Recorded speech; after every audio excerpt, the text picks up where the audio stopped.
নমস্কার। দেখো, এই অঙ্কটা একটু ক্যালকুলেটিভ অঙ্ক, ঠিক আছে? এটা আরআরবি গ্রুপ ডি তে যত সম্ভব ২৭শে নভেম্বর 3rd শিফটে এসেছিল। এই অঙ্কটা একটু তোমাদের আমি আলাদা করে করাচ্ছি কারণ এই অঙ্কটা একটু বোঝার আছে। ঠিক আছে? এটা অনেকটা বড়ভাবে করলে, ঠিক আছে? আমি যেভাবে করছি সেভাবে অনেক মানে ইজি পদ্ধতিতে হয়ে যাবে, ঠিক আছে? কি বলেছে?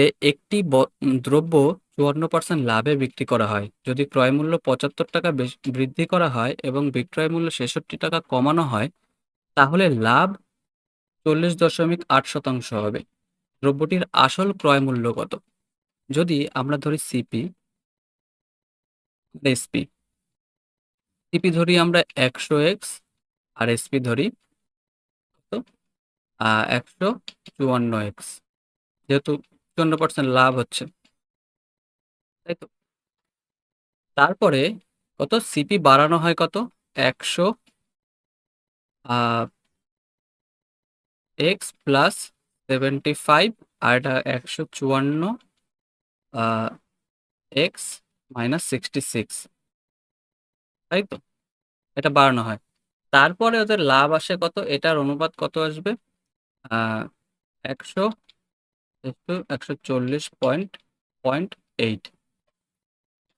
ঠিক আছে? তার মানে কি? আমরা যদি করি, আমরা যদি ১০০x প্লাস 75 এর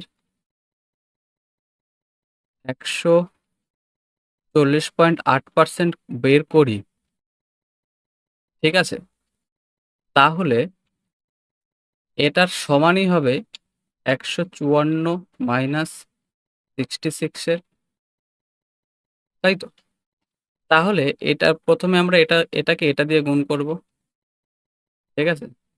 তাহলে কত আসবে? তাহলে ৭৫ এর যদি আমরা বার করি, ৭৫ এর ১৪০.৮ যদি বার করি, ১০০ এদিকে ৩ এদিকে ৪, ৩ ৪ 12, ৪ ৫ ২০, ৪ দুগুণে ৮। এখানে আসছে কত? ৩ দুগুণে ৬, ১০৫.৬। তার মানে এটা দিয়ে গুণ করলে তাহলে এখানে পড়ে থাকে কত? ১৪০.৮x প্লাস, আর এখানে থাকে হচ্ছে ৭৫ এর জায়গায় ১০৫.৬, আর এখানে থাকে কত? ১৫৪ এখানে x হবে মাইনাস 66, ঠিক আছে?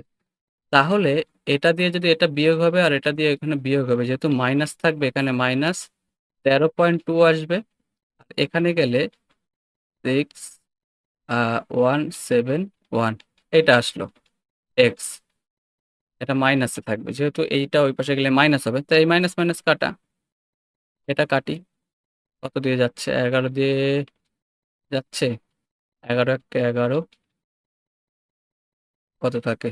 6, 5 আর 6 ৬৬, আর এখানে 12, আর 12 আর 13 কত হয়? 156। 13 দিয়ে 13 বারে চলে যাচ্ছে, তাহলে এক্স এর মান কত পাচ্ছি? 13।